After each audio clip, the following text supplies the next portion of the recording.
Hi guys, today we're having the discussion on politics, bad leadership and development in Africa. And this is Christine, Chido and friends.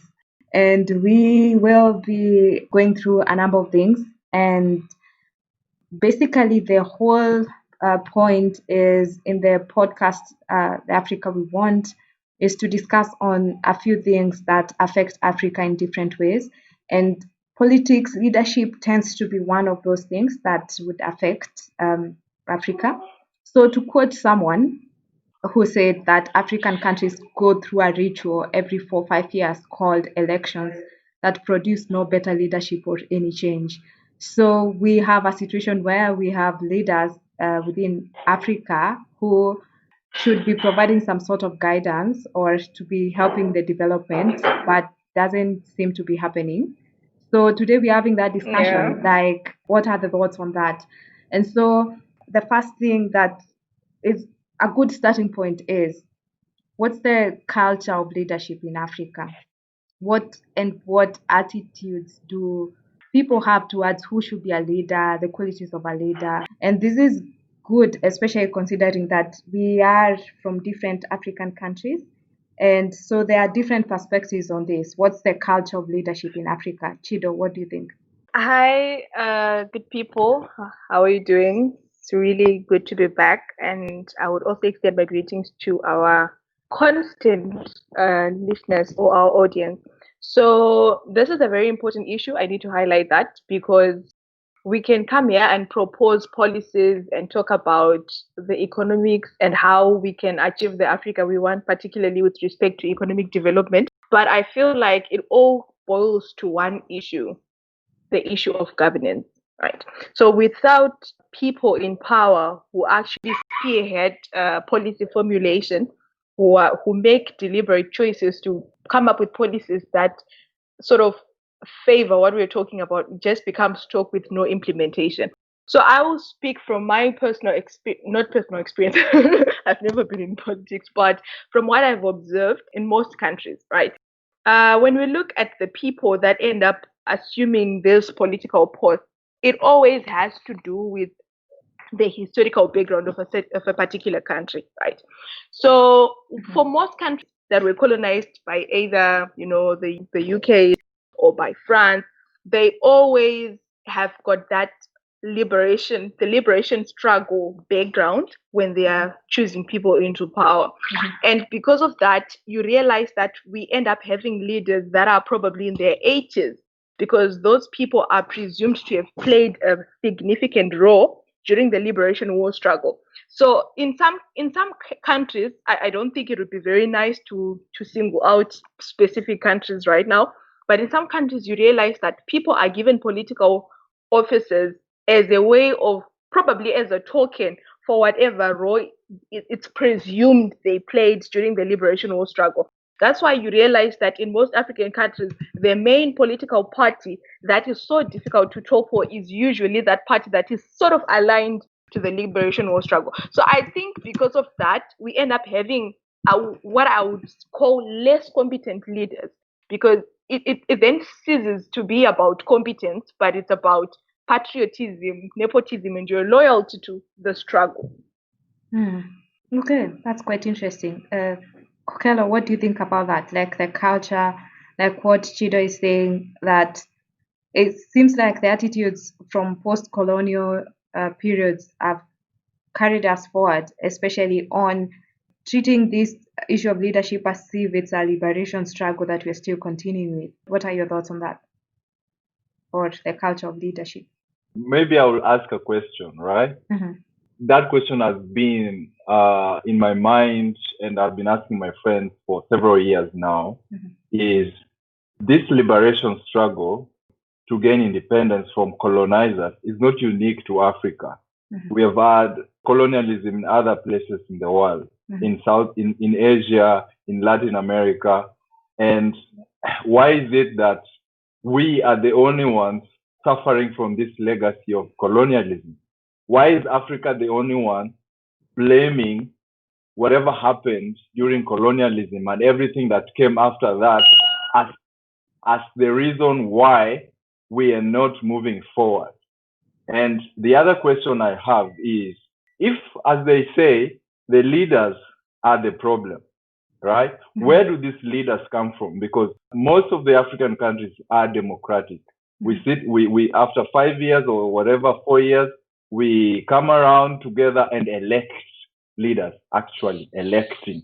So if the people we are electing are coming from amongst us, and every 5 years we get the same crop of leaders, then doesn't that say so much about who we are as a people? Is it something we have internally in the continent, or is it the same thing we are saying that it's external factors that are affecting us and our leadership and our governance? I think if we are able to determine where the problem is, then we are able to start solving the problem. Quite interesting, especially on the fact that other countries have been colonized and, other countries in other continents. And the second thing about like the leaders we elect, of course, as the people, we are the ones who go and elect these people year after year. In fact, it's someone we know is corrupt. We have evidence. We have seen it. We know it. We understand it. They are corrupt. We elect them again. So, and then about the colonial part, I have comments on that. But Becky, do you have any thoughts on any of the things that Kokela said? Actually, I do. And my question is, definitely agree with what Kokelo has said on why are we the only ones 50 years later who are still hanging on what was done to us, and what have we done within the course of those 50 years to reverse that. The only interesting question I have is along the lines of, at the point of handing over power to Africans, I think there was some intentional sabotage in terms of the kind of leaders that took charge of many African countries. I think there are compromises that they needed to make for that transition to happen. So in my imagination and from reading history, some of the people that took over power were a bit compromised, if you would say, in terms of how their interests and allegiances at that point were aligned. So most of them seem to have, signed certain agreements that favor them personally from that point onwards.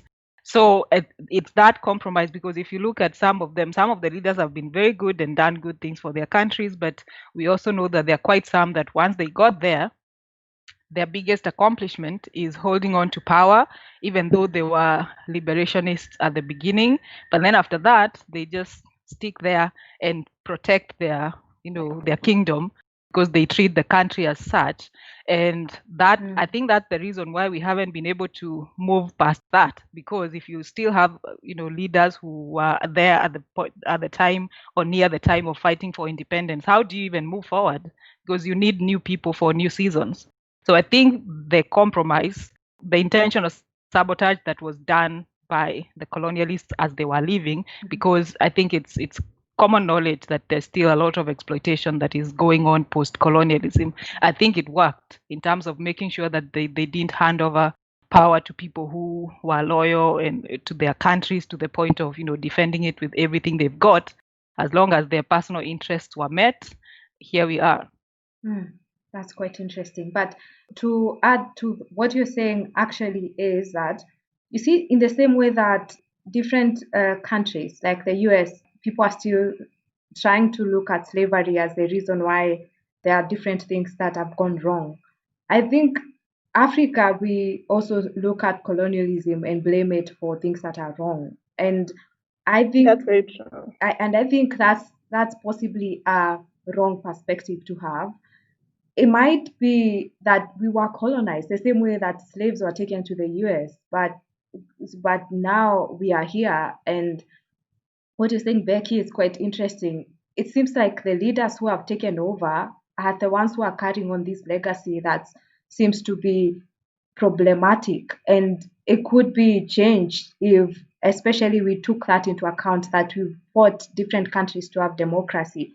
It's now entrenched in our constitutions that the power belongs to the people. They give it to democratically elected people, and yet here we are year after year. Marco, what are your thoughts on this whole leadership culture and what needs to change, and especially maybe tying it into what Becky is saying, that there seems to have been sabotage that has worked for these many years. Doesn't seem that he can hear us. Can I quickly chime in on Becky's comments before Marco can say something, please? So what Becky is saying is there was sabotage from the colonial masters from the beginning. I don't deny that, right? But my response to her comments would be, if there was sabotage, and indeed there were some countries which we see that kind of situation, but we still have other countries, as you mentioned, Christine, where the colonialists handed power to someone who was their favorite. Then someone else came in, removed that person from power, and fought.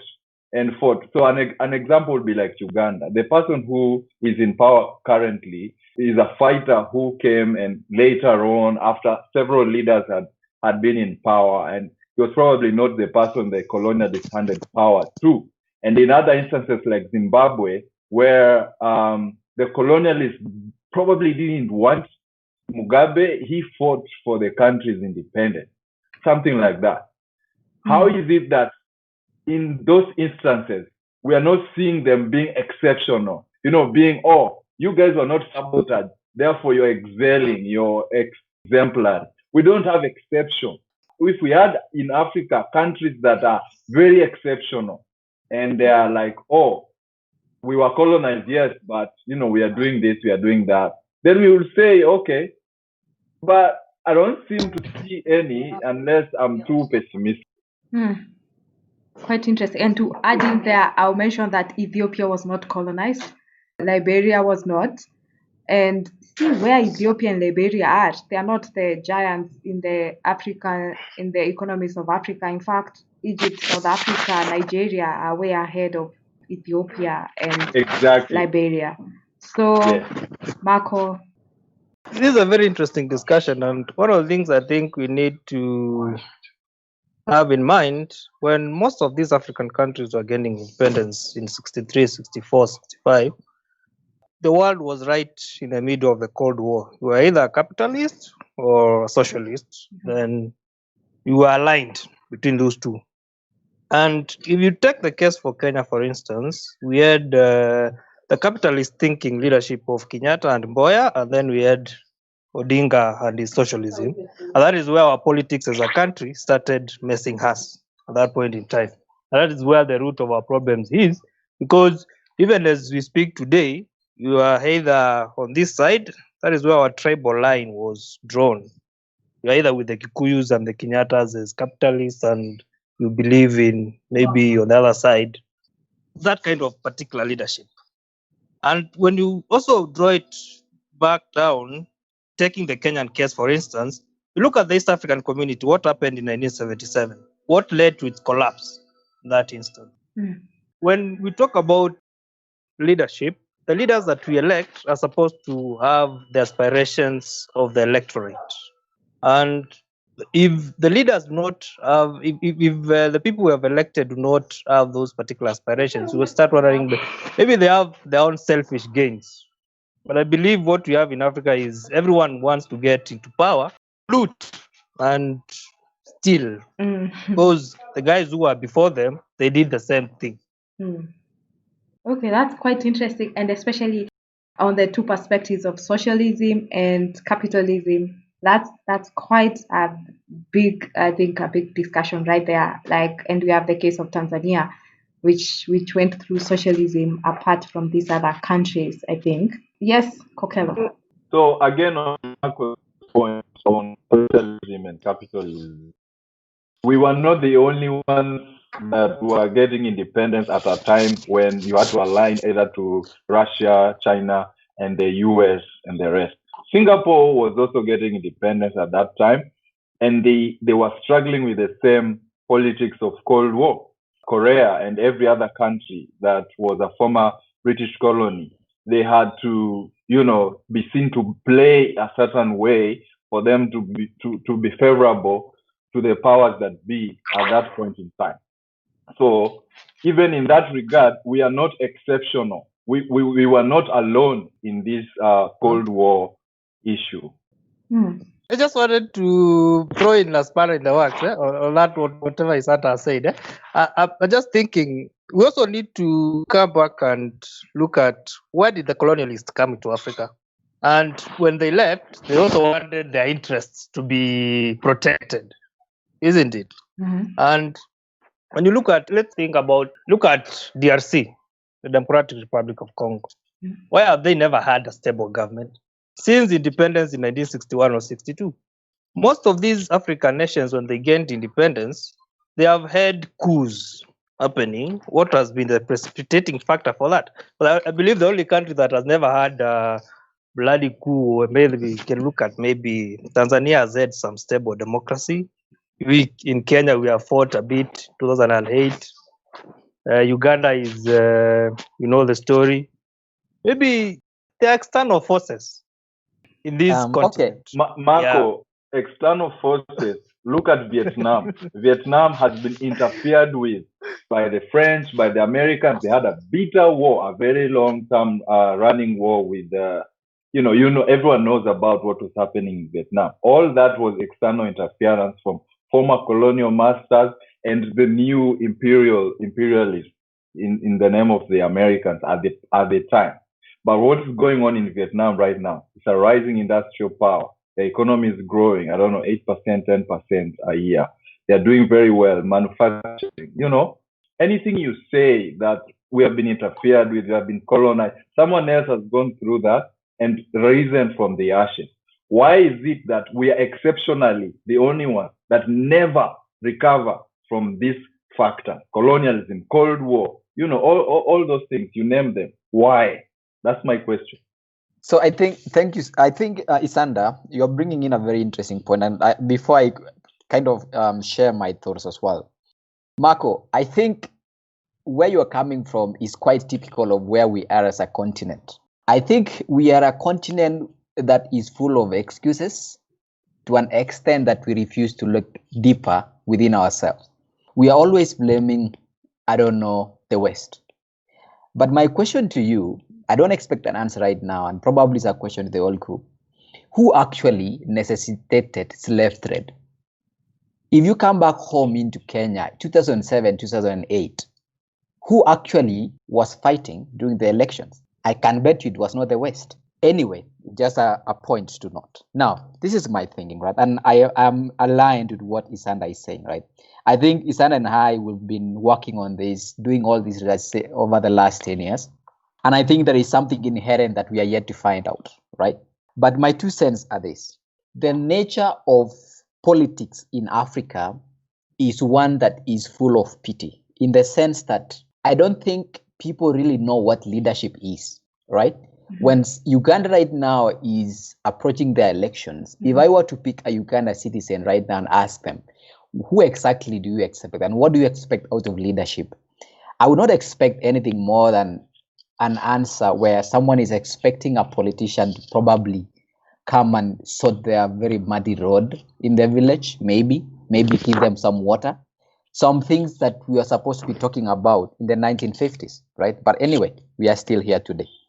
So we've built up a political system, let me use it as a leadership system in quotes, which is full of lack of accountability, full of lack of responsibility, and full of self-centered individuals. And I like what Marco was saying, that most of the politicians actually look to power as a way of looting. And once you've looted, you don't want to cede power because you are looking at a platform to protect your loot, right? So that is the nature of leadership in Africa that we have. But my question is, and the only thing that I'm still struggling with is, if you look across, colonialism is not to blame. Why? Because we've been here 50 years, almost 60 years here in Kenya since the British left, right? So if they left us in here, how comes over those 6 decades we could not solve our own issues? If we talk about tribalism, every continent, every country, except a few countries in Europe, are multilingual, but they are much better than us. So that could not be an excuse either. If you talk about boundaries all over the place, again, we have boundaries all over the world. I think we need to ask ourselves one question. Why is it so difficult that in Africa, our leaders, I usually prefer to use that in quotes, cannot implement basic stuff? We know exactly what we need to do to fix our water shortage. We know exactly what we need to do to fix the societal differences that are existing in South Africa. We know exactly why people are fighting in DRC Congo, because actually it's the Congolese who are selling the minerals in as much as we are blaming the West. How come we have 17 African countries still paying some tax to the French central government, yet they know for sure that it is detrimental to their country? So I do believe that even before we look at the solutions to Africa, can we dig in further to understand why somehow we cannot do the basic stuff that we should be able to do? Excellent point, Gideon. I have a point there. I would like to chime in. Yes, Becky. Gideon has touched on two people. Marco talked about resources, and now Gideon about why can't we implement basic stuff. And going back to my point, I may have sounded as though I was in defense of African countries and bad leadership, but what I meant is that we didn't have a good most countries didn't have the best starting point in terms of leadership that is in good faith, that is all for the people. They were a bit compromised, but that is not an excuse at all. My other point is that I think that the leaders of that time, they picked the wrong lessons from how colonialists were leading or governing African countries. And what I mean by that was that the example was, if you're in power, you have an opportunity to amass power and wealth rather than empowering the people, because what was going on was the colonialists were only interested in the natural resources. If it's an agricultural country, they want the best of everything. So the lesson was that if you are in power, this is what you do. So it seems like they picked that and ran with it, even subsequent leaderships, because the example is of very highly politically empowered dynasties, and they want that to run for several generations. And among there's chronism, a lot of chronism, that you don't find leaders who are very interested in empowering the people. So they just get there and decide, okay, this is our time, and we own this country. So it's more of power to exploit, and they sort of choose a populist ideology in terms of appealing to the masses to guarantee that they're going to stay in power. And these same people, despite not doing anything for them, two ways, either populism or ruling by fear, like being a Machiavellian. You're like, you really don't care what the people think, but you have them in your grip. So I think that the leaders may have learned the wrong things. Again, going back to Isanda's point, is that why are we the only ones? Because there are other countries that the same thing happened to them, but how come African leaders nearly unanimously picked the wrong lessons? But I do think that played a role in terms of, what do you do when you have power? This is the kind of thing you do. You amass wealth and then you protect it for the rest of your life. So, Becky, a question on what you've said about African leaders picking the wrong lessons from the colonialists. I think they not only picked the wrong lessons, they picked the wrong lessons and downgraded a little bit. So, for instance, colonialists had this extractive nature of politics. By that I mean they came to, take whatever was there and go with it. But if you look at what the colonialists did, they sort of also built some structures to enable that extraction to happen. For instance, they built railways. They came up with some structures and institutions that would support that extraction. But when the Africans took over, our leaders, when they took over, they never continued building institutions or even continued even the railway lines that were left behind by the colonialists. It's only recently that we've started seeing that kind of infrastructure development going on. But for several years, 50 years or so, we just had whatever colonialists left, was practically nothing happened. So like in the DRC, there are no roads. I mean, in a whole country, traveling from Lubumbashi to Kinshasa is practically impossible because there is no road that will take you there that is passable. You have to use the river, and the river is not navigable at some point. People lose their lives every year trying to, use the rivers and stuff. And in a country that is as rich as that, railway lines would do a wonderful job, or airlines. It's one country you can do so much with if you just build the basic infrastructure. So I don't know whether we even picked any lessons from the colonialists on how to even run and govern our own country. I totally agree that if they learned any, they picked the wrong ones, and then they were not even good students at all. Because if they were, they would realize that development, and even today, like development is a win-win. If you want to steal, you have more to steal if the country is developed and less stress to deal with.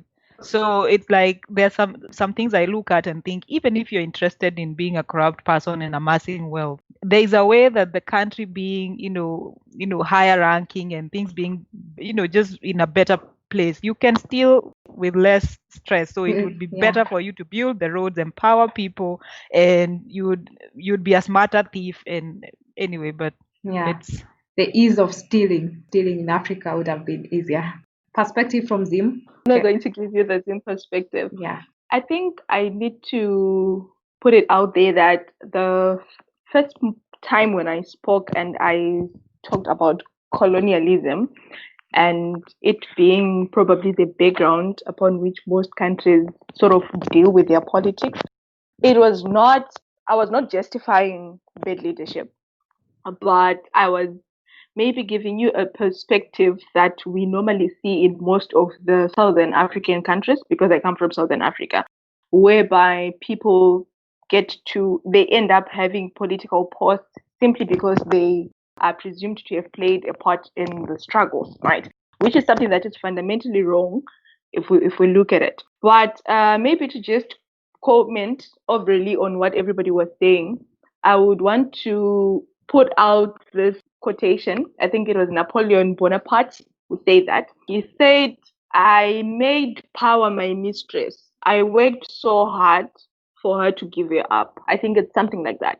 Basically, he was saying because he worked so hard to be in power.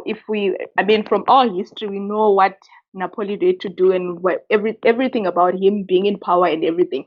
And when he says he worked so hard that he can't give her up, it then made me think about most African leaders, right? We have got people in Africa who are serving the longest terms in history. I have heard of countries whereby when a person's term is about to end, they try and amend the constitution so that they just stay in power, which basically says that once you test power, especially in Africa, you don't want to give it up. Why? The question becomes why. The answer becomes of the benefits that accrue when you are within a certain position, right? Mm-hmm. You are president, you are a minister, you are a member of parliament. There are certain benefits that accrue, right? The benefits can either be legitimate or illegitimate, and that's another discussion. And you would realize that it opens you up to be in a position where you can loot freely from the government, from the people that would have elected you to be in power. I will say elected in quotes because I'm going to say a little bit about that. I remember it must be Kokelo who asked a question about if we know that these are bad leaders, why do we keep them in power? But if we are being frank with each other, I think we know the status of most electoral processes in Africa. We can't mince words. In some cases, you can actually see that there was rigging that happened, right? We have instances of certain countries where people would be beaten up, would be assaulted before elections. A lot of things would happen, right? We can't really pinpoint countries, but these things do happen. Mm-hmm. So at the end of the day, the question becomes, who elected the people in power, right? Mm-hmm. Were they really elected by the masses or they self-elected themselves? Mm-hmm. So that they could be in a position where they can amass wealth for themselves, right? I'll give you an example of a certain African country, right, where they had an election and the opposition party contested the outcome on the premise that it had been rigged. And guess what happened? The High Court said, you know what, it's fine. Clearly there was rigging and the opposition party is supposed to be in power. Exactly a few days after that, president, who is supposed to be the opposition, who was probably campaigning, saying they want to change the dynamics of politics in that particular country. When they were elected to power, they were 3/4 of the cabinet is his cronies, his cousins, his whoever, and you say now. So it becomes an issue where I want to be in power, not that I work for the people, but for my own benefit and also the benefit of my family and extended members and everything. So I think we really need African politics. We can't blame the West like everybody is saying. We can't blame colonialism. We can't blame even COVID-19. We can't blame anything. The point I'm making is we can't blame anything. We now need to look within and actually agree that we have got a problem and see how we can solve the problem. Thank you, Chido, for mentioning that. I mean, we have to look internally and accept the responsibility. Because the more we keep saying it's the West, it's slavery, it's lopsided trade agreement, it's the World Trade Organization, it's the UN, it's the US, we will never solve our problems. And then again, on the elections, you've said something very, very important, that as much as we can claim that elections in most countries are rigged, or in some countries are rigged and therefore are not representative of the people's will, we have instances where they are actually a representative of the people's will, but the people who come in promising change end up being even worse than their predecessors. So you wonder, okay, so when will we ever get the right people? You have said it right, that some of this, especially, I've gotten to a point where I've started questioning not only most ruling parties in certain African countries, but even the opposition parties. The question becomes, what is really the motive behind assuming a certain political office? Because like you have rightfully said, you have got people who come in when they are campaigning, they promise you change. And when they are still the opposition, they try to drag the ruling party to court and try to act as if they are the chiefs and the champions of accountability. But the moment you actually cast your vote in their favor and they assume office, it then just becomes the same problem. It's just a vicious cycle. So I think we just need to look at African politics, opposition, ruling parties, and have an overhaul of the whole system, try to deal with the root cause and see how we can progress as countries. Because honestly, we can't keep blaming anyone about this. Except I have a ourselves. question. Oh, okay, go for it.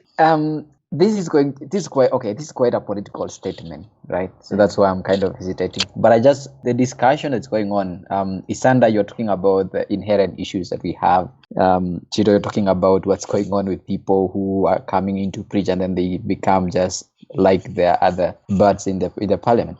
Is religion a problem in Africa? And why am I asking that question?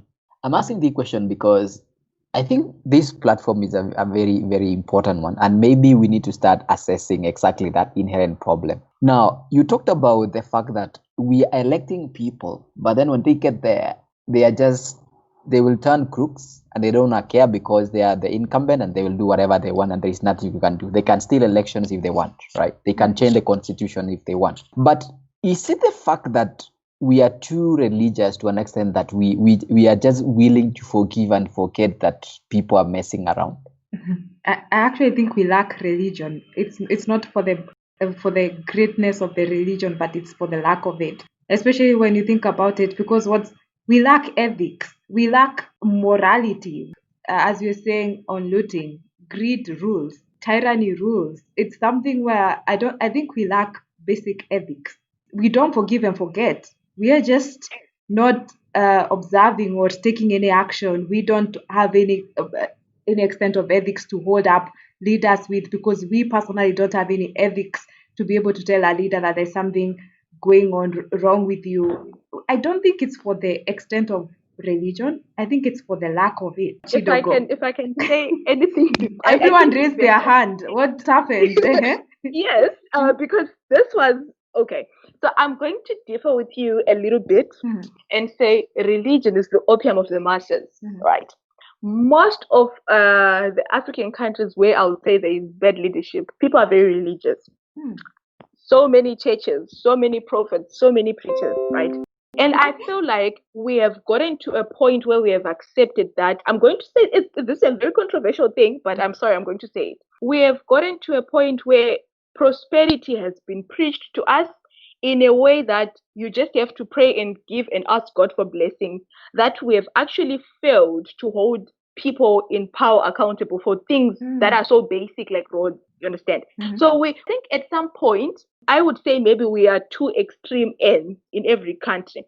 You have got people that are so much into religion that they are so focused on the world to come, which is heaven, that they actually forget that they also are entitled to certain basic human rights here that are supposed to be protected, preserved, and promoted by the people in power. Right. So elections can be rigged and people can see that elections were rigged, but nobody wants to talk about it because they've got a certain perspective of themselves that people have to maintain because they are religious, right? There are certain things that are probably contrary to what the word of God says that they can't do or whatever. It depends. Religions are different. So I think we need to yes, have religion, but at the same time also understand that religion itself does not really change bad politics. We can pray for our leaders, but it doesn't change that they're bad. Okay, but let me just to mention Egypt. Egypt is an Islamic state. Egypt had a coup from the year 2012 with the Brotherhood. If it's religion is in Egypt, yeah, and people have been. But what I'm saying is that I don't think it's for the excess of religion, or I actually think it's the lack of it. You see, the problem is religion. There are different religions, right? And different religions have got different focuses. In some religions, they are told that it's to fight for your rights. It's probably holy war, right? And then you have got other religions where they probably preach what is contrary to that. So it then becomes, it's difficult because we've got different religions with different principles and rules or set of rules, so to say. Kokelo, go. Chido, on your point on the religion and how it affects us, right? You still find the same religion that is making other people fight in other countries, right, for their rights and whatever, in the same context, in the same religion, in an African country, you'll find very passive people who do not want to fight, who do not want to do, who will be like, God will sort out this issue, So the same religion, we will be practicing the same religion with another country in another continent. But how we use religion is where the difference is. So in Africa, we use religion to avoid responsibility. So if something happens, we say, oh, the Lord will sort this out, or God will provide a way in the future. Don't worry. We use religion as an escape for not sort out our problem and to put it out there for the powerful deity to solve those problems. So in fact, if a leader is bad, we go to the verses in the Bible and say leaders are chosen by God. We're supposed to respect. Yes. So we use religion in all possible ways we can to avoid responsibility for making anything that is wrong right. That is the difference between how we think and how the rest of the world is conducting their affairs. But for the rest of the world, look at Trump. He has a spiritual advisor. And the Christians in the US are still the same, for instance. Like they will be like, we need to pray for the state. I don't think religion is anywhere ever separated from people who want to practice it the wrong way. World over, people who practice the religion the wrong way, practice it the wrong way. And politics and development is not affected either way, Like people practicing bad religion are doing it world over. It's not just in Africa. You see, the problem with religion, and I'm sorry I'm a Christian by the way and a believer, but the only problem with religion is the fact that we have this delayed punishment, right? So in the sense that if I take Catholic, for example, I'm not a Catholic, but I have Catholic friends. Catholic allows you to sin today and then you go back to the Father tomorrow and repent.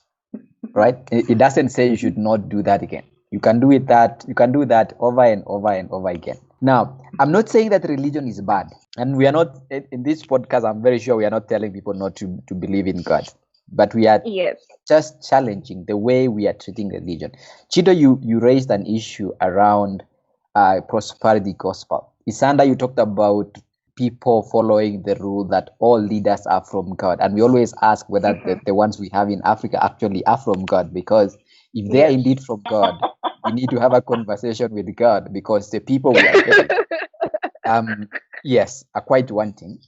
But I think it is the way we use that religion. Religion should not be devoid of accountability, right? I don't, even when you go through the Bible, it doesn't say you should not be accountable for whatever is going on. But as we continue in Kenya here, we in fact invite the politician to the podium. We pray for them, we bless them, right? We take the offering that they are bringing, and then they're okay, please go ahead, do your thing. So I don't know. So I'm still confused. Go, Marco. I just want to add something on that religion thing, because I believe, the politicians that we are electing are people who are among us, and they are very active in these churches, as Gideon has already said. We have politicians who are attending like 5 church services on a single Sunday, just for political reasons. Yes.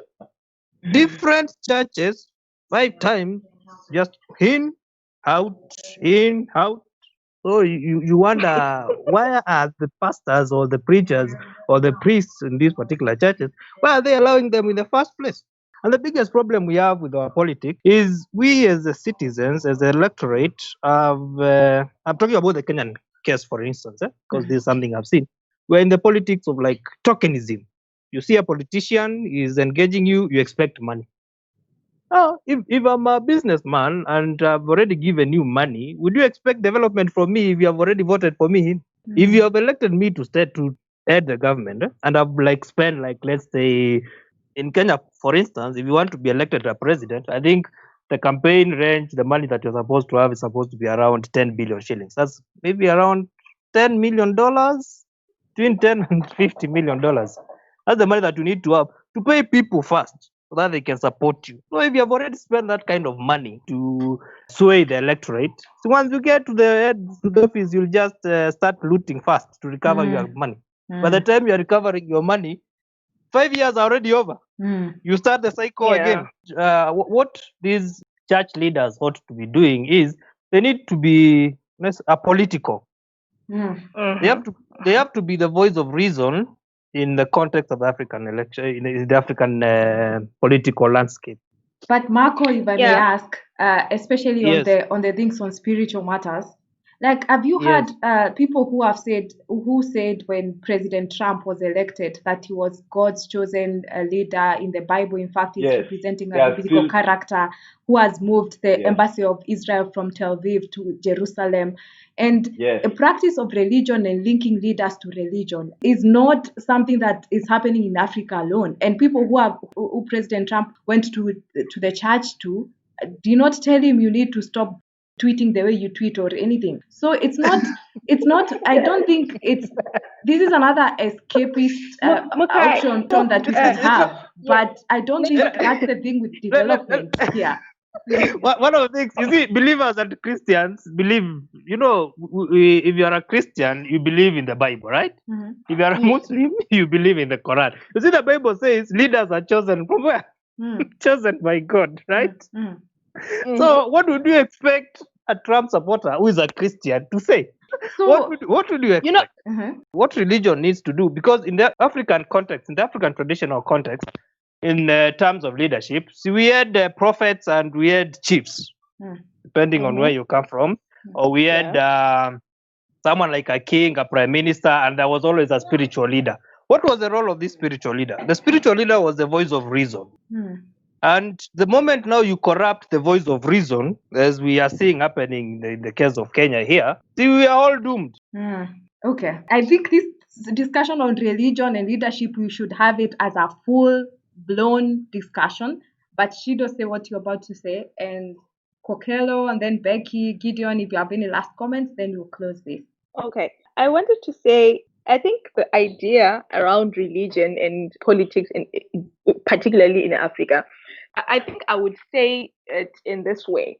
It must be Kokelo who mentioned that, you know what, Africans are not the only people that have been colonized. There are other countries in Asia and Europe that have also been colonized, but they are doing well because they're not holding so much to that. The problem with religion when it comes to Africa now is I think there is a fixation that's just different. We tend to focus much more on religion that we can't hold people accountable. Forgetting the fact that if we go back, let's say with Christianity to the Bible, you have got prophets who used to actually hold kings accountable, right? Mhm. We had a situation where the prophet Nathan went to David and said, you know what, this is what you did, it was wrong, and they had a conversation about it. But in Africa, the religious leaders were supposed to be doing that. In some countries, they are not doing it. Rather, they are also sitting on the very same table with the corrupt leaders, eating from the same table, benefiting from the same corrupt tendencies, that they can't even say anything about it. So the only thing that they will do now is they go back to their congregations and preach this gospel, number one, that leaders are chosen by God, as it is rightfully stated in the Bible, and that we should pray for the leaders that are there because they are God's choice. The question becomes, is God trying to punish us by certain leaders in Africa because some of them are not doing anything, right? So when we pray for those leaders, to make sure that the masses, right, their eyes are probably blindsided from the corruption and everything, we are then told that it is only God who blesses people. So if God does not bless you, you can't move from a high density suburb to a low density suburb. You can't get proper housing up until God blesses you. But then we forget that even in the same constitution in every democratic country, there is the right to housing, right to shelter, right, which is supposed to be promoted by the same government that we choose to power. So I think, yes, religion is wonderful. Religion, a society without religion, like you said, we talk of moral decays and everything. I am religious, but I think we need to pray, we need to attend churches, but at the same time, open our eyes to what is actually happening around us. But what I would ask is, like the president of Kenya, I don't think the reason why he's not providing, why his government is looting, I don't think it's because he believes that God needs to bless me so that I can have better health care. Because I don't think when these leaders are acting, they're not acting out of any religious motivation, like the president. I may believe where I'm living that I need to pray God so that I get into a better suburb. But the president is definitely not thinking about that when he is providing better housing. Like, No. The problem, Christine, is not with the president or the political figures. No, because ultimately it's not the political figure who comes to preach to you the gospel. You understand what I'm saying? These political figures, right, they act out of their own will based on their selfish motives, I would say, right? But then the point I'm making is part of the reason why. We are not saying entirely people are not holding politicians accountable because they are Christians or they are Muslims or they are Buddhist or what. No, we are saying it's also a factor, a contributing factor that we can't be blind towards. Okay, I actually agree to the extent that maybe someone who does not hold the president accountable because they think they should be praying, Yes. they need Yes. to rethink or be taught Yes. there's a constitution as well. Becky, you've been raising your hand for the longest time. Yeah, a lot has been said, so I won't repeat. I just wanted to say that I don't think that religion, even the negative sides of it, is a standalone cause for bad judgment. I think lack of education is another factor, because if I am illiterate, I'm not aware of my rights. So you cannot demand for something that you're not aware that you deserve or you're entitled to. So then religion becomes a tool that the politicians use to hoodwink you, because then they guilt trip you. You can't, I'm chosen by God. The moment someone invokes the name of God, most of the masses, their mouths are shut. So first of all, they're not aware of their rights, and then something that they hold dear is used against them, which is religion, to keep them shut. So that's my main point. I wouldn't belabor. I would suggest that we consider China. China started its opening up policy in 1976 after most African countries had gotten independence. China is going to be the world power in the coming years. China does not have a state religion. China has one party which is the ruling party. There might be an opposition party, but the CPC is the party that's ruling. They have a socialist slash capitalist economy. In one of the past discussions, someone said possibly that Africa needs to develop its own system of leadership, which is not maybe democratic, which is not. China has a mix of rule of law and rule by law. And rule by law means, in most countries, for instance, you say that the president can't do this because the constitution says he can't do it. In China, there is no such rule. The president can do anything because he rules by law. He can pass a decree, which is law. So someone was suggesting that maybe what Africa needs to do is to develop its own leadership with Africa characteristics, like what China says, everything they do must have Chinese characteristics.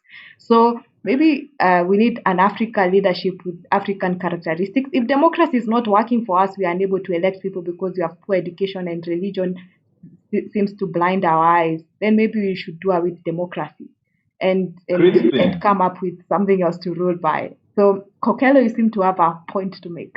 Africa is one of the most diverse places in this world, where almost all sorts of leadership styles are represented in this continent. We still have monarchies. We still have the traditional monarchies in Swaziland, I think in Lesotho. We have dictatorships. We have the oldest president. We are proud to host some of the longest serving leaders in the world. It's a crown that I don't think any other jurisdiction in the world can beat us on. We have democracies, yeah. We have countries that have been democratic from whatever time. We have what other system of leadership? We have experimented with socialism. We've tried capitalism. We have autocracy. We even have theocracy. Theocracy, really? Okay. We have all sorts of leadership styles experimented in this continent. I mean, everything we have tried. And all those have one thing in common. They failed. Democracy is not working. Socialism, they didn't work. Where we have traditional leadership is not working. I don't know why, but they have failed. In other parts of the world, somehow dictatorships seem to have worked for some time before they transitioned into democracy, in the case of Singapore. And the same kind of leadership you talked about in China is working for them, at least. Democracy is working for the US, at least, as far as we see. We are looking at GDP and all those other pointers. Anyway, my final comments will be, as long as we Africans do not have this cause and effect thinking, so a politician is coming to you to donate 20 million, and you know their salary is 1 million, and you don't want to question where they are getting 20 million from, you're receiving the 20 million. You've seen somebody steal or implicated in a corruption scandal of millions and millions of shillings, and you're paying taxes, but you still vote this person back into power. So you don't want to connect. So the problem we have is that thinking of connecting things. So how my action is going to affect me in the future. We are not thinking about what I'm doing now, how is it affecting me? The taxes I'm paying, where are they going? We are not asking ourselves those critical questions. Why are we not asking ourselves those critical questions? Because we have taken away the responsibility of nation building and from ourselves. We have given it to God and maybe to leaders. Why have we done that? It's because that's how we grew up. We've grown up with a system where we take everything that happens. There's a reason behind it, and we are not the ones in control, and we are not the ones in charge. And therefore, even if it happens, it will continue happening either way, that kind of thinking. So how do we get from here to, a better place? Honestly, I don't know. Kokelo, I thought what you'd conclude is God knows. God knows, yes. Just a question for Isander. Do you think, because what you're talking about, you need people who are able to think critically. And I keep thinking that someone who's illiterate doesn't even know that critical thinking exists, to be able to question things, to have the intellectual capacity to look at a whole range of things and think for themselves.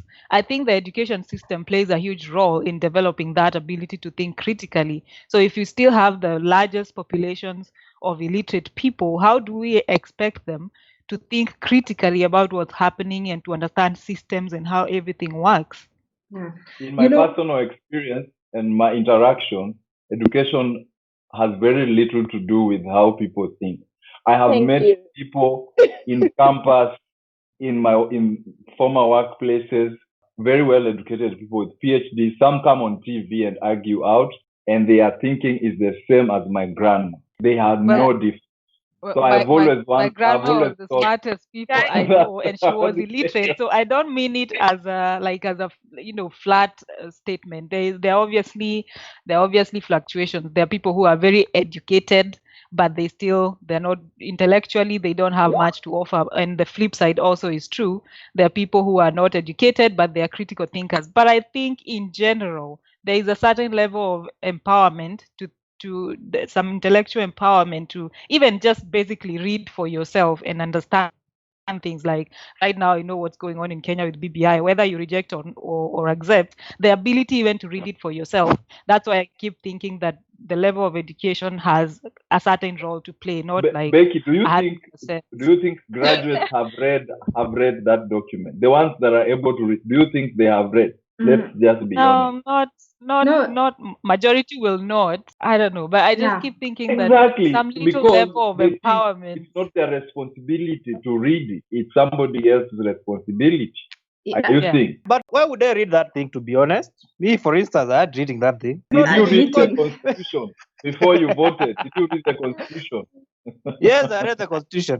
Guys. Something else, Christine. I think this topic is too wide, right? Yeah. Yes. When you start talking about politics, bad leadership, and development in Africa, that is a very big topic.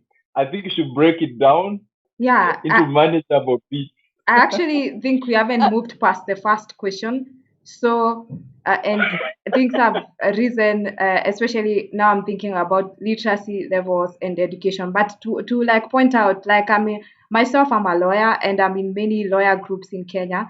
And today we received there were like 6 requests from people from different counties asking if there is any lawyers who can go and speak to them about the BBI report, so that they can go and give them insights. Within the groups, we all agreed none of us has read it, and I don't think anyone intends to read it.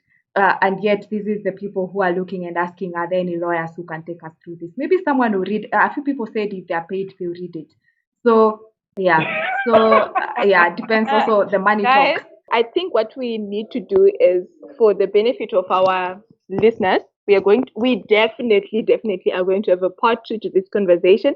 A lot of issues were raised that are very important, gave me a lot of things to actually go back, think about, and reflect. So I want to thank you guys, the people who joined us today. It was really wonderful.